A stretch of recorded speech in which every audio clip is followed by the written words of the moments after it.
My name is Julia. I will be 26 years old this week, and today's date exactly is September the 25th of 2016. I am speaking today because tomorrow is a monumental day for me, and a long time coming, to which I actually thought would never come. And it's monumental to me because tomorrow I will finally get to deal with a condition that I have dealt with for more than a decade. And the condition is actually very common. It's known as keloids.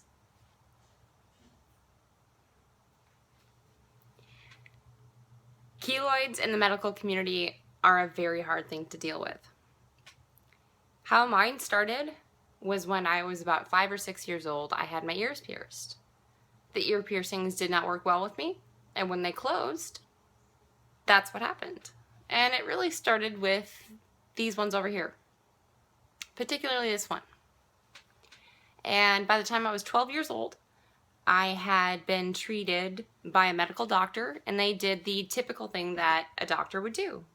Their first step is usually to use steroid injections, which worked minimally and kept most things that would be uncomfortable at bay.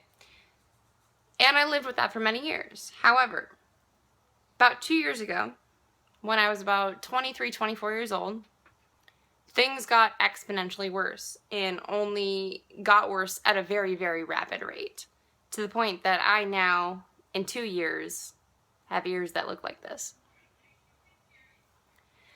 At which point, this was no longer an aesthetic problem for me.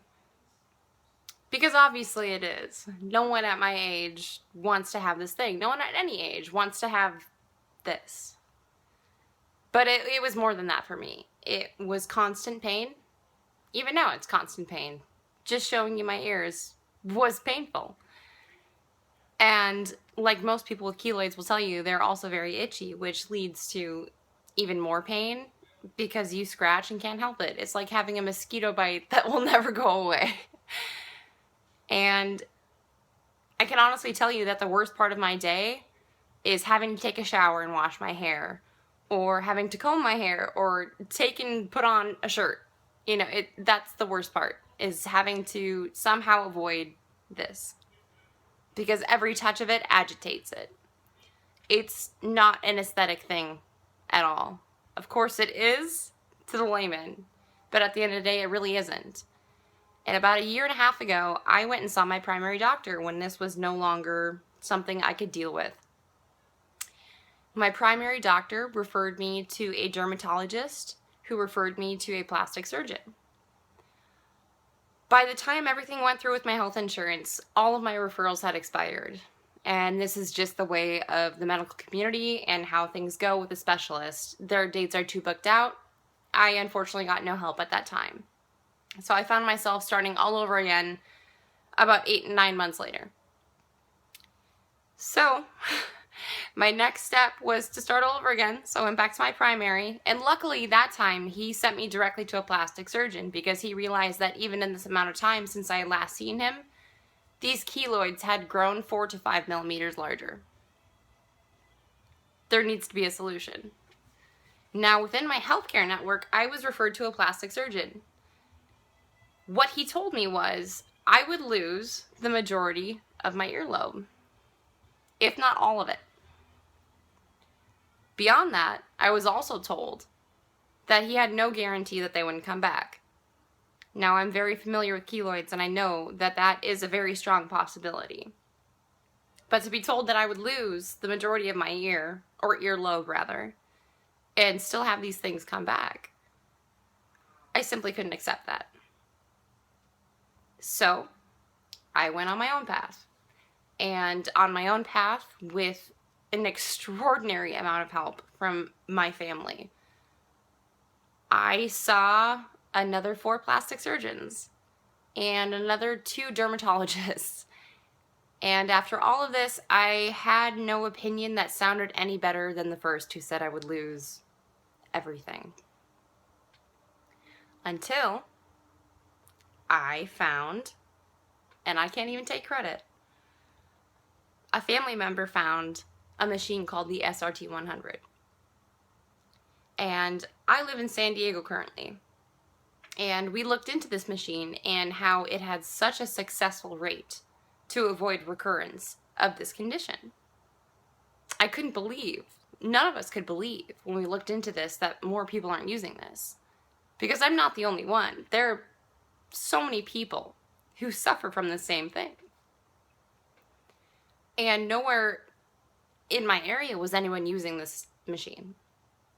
And luckily, I am blessed with people around me who love me and support me so much that they did enough research to find and actually call the company who manufactures the SRT 100. And they referred us to a dermatologist in Yuma, Arizona, Dr. Ertl, to which he personally took a phone call and spoke at length and with great sympathy and understanding and caring of this condition. And I will have surgery tomorrow, and the day after, I will be in Yuma, Arizona, and I will get treated with the SRT 100 for the following 3 days. And I will have a chance of 90% no recurrence with this machine. That is the most amazing thing that I could possibly be told after having sat here for a decade plus in pain and in complete misery, honestly, to be told that there's hope. You know, I sat here for a year and a half in true misery and agony, as I am right now. And it doesn't even bother me right now because I know there's a light at the end of the tunnel. And that's what I'm getting to. There is a light at the end of the tunnel, finally. Because I finally found someone who agreed that it doesn't have to be that way. There are better solutions. And the thing about Dr. Ertl in Yuma, Arizona, is he, until myself, has never used this machine on keloids. He has only, like most people, used them on skin cancer. But that's the compassion. Someone who realizes that this miraculous device can be used for so much more than that. And all I can say now is that I've sat in tears for many, many, many nights, and in pain for many nights. More than I can count. Thinking that I was either going to lose my ears or earlobes or who knows. And now I have hope. At the end of the day, I have hope. And that was so much more than anyone else could give me. I cannot wait for tomorrow. I cannot wait for the week that is before me. And I am so excited because I will enter my 26th year of life without this burden. And I want everyone out there who suffers from the same thing and thinks that it's not something you can complain about, because it is. It is something you can feel pain. It is something you can complain about. It's not life-threatening. Of course it's not. But this is not something you have to deal with. It isn't. There are people to help you. Unfortunately, you have to dig for them, but guess what? I did, and I found someone who would. And I would absolutely, to anyone, recommend Dr. Ertl and this machine, because it is the best hope I've been given pretty much in most of my life. And I can't wait to make another video. I can't wait. I can't wait to show people that there is hope. That this doesn't have to be it. And that's all I have to say. Wish me luck. And if you're in the same boat, I wish you the most of luck too. Take care.